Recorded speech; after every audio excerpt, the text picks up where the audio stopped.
Christ the lord. ఈరోజు దేవుడు మనకిచ్చినటువంటి వాగ్దానం ఏంటంటే, ప్రకటన గ్రంథము 3వ అధ్యాయము 19వ వచనం. నేను ప్రేమించు వారిని అందరినీ గద్దించి శిక్షించుచున్నాను. ఆమెన్. ఎక్కడైతే ప్రేమ ఉంటుందో అక్కడే గద్దింపు ఉంటుంది. ఎక్కడైతే ప్రేమ ఉంటుందో అక్కడ కొన్ని బాధ్యతలు ఉంటాయి. ఆ బాధ్యతను నెరవేర్చడానికి, ఆ బాధ్యతలోకి వారిని తీసుకొని రావటానికి కొన్నిసార్లు మనము గద్దించాలి, కొన్నిసార్లు మనము హెచ్చరించాలి, కొన్నిసార్లు మనము దండించాలి, కొన్నిసార్లు శిక్షించాల్సి కూడా వస్తుంది.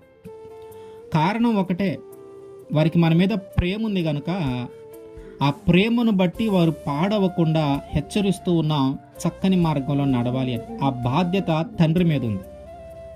అలాగే పిల్లలకు కూడా ఒక బాధ్యత తెలియటానికి, మనం ఇది చేయకూడదు, ఇది చేయాలి అనే ఒక బాధ్యత తెలియటానికి, వారిని ఆ బాధ్యతలోకి నడిపించటానికి కూడా ఈ ప్రేమే కావాలి.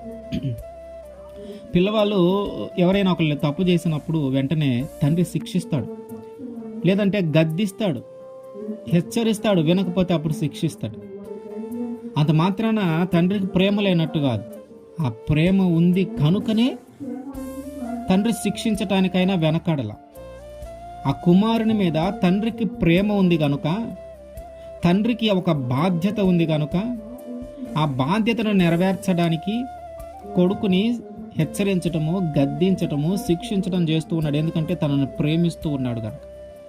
ఇప్పుడు అదే బాధ్యత కొడుకు కూడా తెలియాలి, కుమారుడికి కూడా తెలియాలి. నేను ఇట్లా మాట్లాడకూడదు, నేను ఇట్లా ప్రవర్తించి ఉండకూడదు, నేను ఇట్లా చేసి ఉండకూడదు, ఇది బాధ్యతాయుతమైనది కాదు అని తెలుసుకునేలాగా తండ్రి చేయగలగాలి. ఎందుకంటే తండ్రి ప్రేమిస్తూ ఉన్నాడు కనుక. ఆ ప్రేమ ఆ కుమారుని మార్చగలగాలి.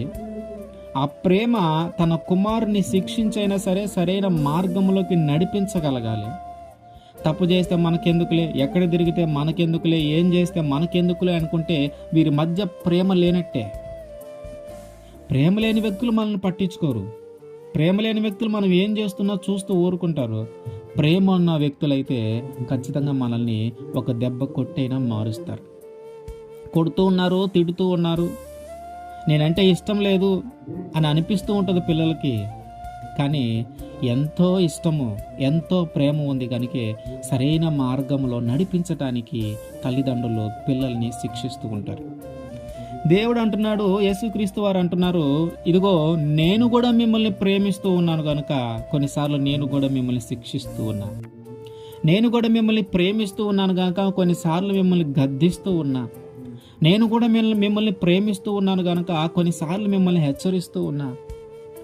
నేను కూడా మిమ్మల్ని ప్రేమిస్తూ ఉన్నాను కనుక కొన్నిసార్లు మిమ్మల్ని దండించాల్సిన పరిస్థితి ఏర్పడుతుంది. కారణం ఒక్కటే, మీరు చక్కగా మారాలని, మీ ఆలోచనలు మారాలని, మీ ప్రవర్తన మారాలని ఉద్దేశమే కానీ మిమ్మల్ని ఏదో శిక్షించాలి, మిమ్మల్ని ఏదో భయపెట్టాలి, మిమ్మల్ని ఏదో ఇబ్బందులకు గురి చేయాలని ఉద్దేశము లేదు.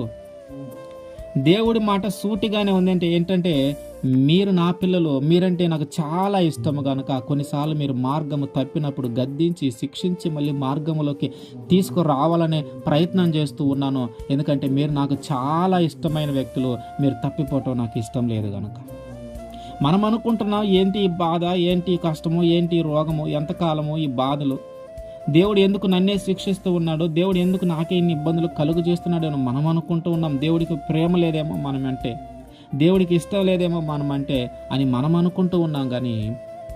కానీ దేవుడు అంటున్నాడు, నేను ప్రేమించాను గనుకే మిమ్మల్ని శిక్షిస్తూ ఉన్నా, నేను ప్రేమించాను గనుకే మిమ్మల్ని గద్దిస్తూ ఉన్నా, నేను ప్రేమించిన వారందరినీ గద్దించి శిక్షిస్తూ ఉన్నా. అయితే ఆ శిక్షకు మనం లోబడాలా, ఆ గద్దింపుకు మనం లోబడాలా. ఎప్పుడైతే తండ్రి ఒక దెబ్బ కొట్టినప్పుడు వెంటనే తండ్రికి లోబడ్డాడో ఆ యొక్క కుమారుడు రేపు పెద్దవాడైన తర్వాత బాధ్యత కలిగిన వ్యక్తిగా ఉంటాడు. తండ్రి తిట్టినా, తండ్రి కొట్టినా, గద్దించినా, దూషినా, ఏదన్నా అనినా అన్నిటికీ లోబడి ఎవరైతే ఎదుగుతారో వారు రేపు జీవితంలో ఉన్నతమైన వ్యక్తులుగా మార్చబడతారు. తండ్రి తిట్టినప్పుడు కానీ, తండ్రి ఏదైనా అనినప్పుడు కానీ, తండ్రి గద్దించినప్పుడు కానీ, తండ్రి దండించినప్పుడు కానీ, తండ్రి శిక్షించినప్పుడు కానీ ఆ శిక్షకు లోబడకుండా ఉంటే వారు ఎదిగే కొన్ని మంచి వ్యక్తులుగా మార్చబడరు. వాళ్ళు సమాజంలో మంచి వ్యక్తులుగా మార్చబడరు. అందుకనే దేవుడు అంటున్నాడు, ఆ శిక్షకు మీరు లోబడండి, ఆ గద్దింపుకు మీరు లోబడండి, నేను విధించే ఆ దండనకు మీరు లోబడండి. తండ్రి శిక్షించని కుమారుడు చెడిపోతాడు. తండ్రి శిక్షించని కుమారుడు మంచి వ్యక్తిగా మార్చబడడు. కనుక ఆ ప్రేమతో కొన్నిసార్లు ఆయన మనల్ని దండిస్తూ ఉన్నాడు.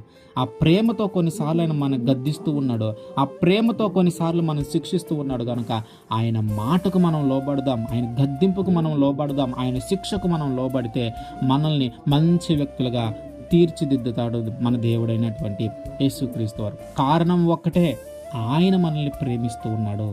ఆమేన్.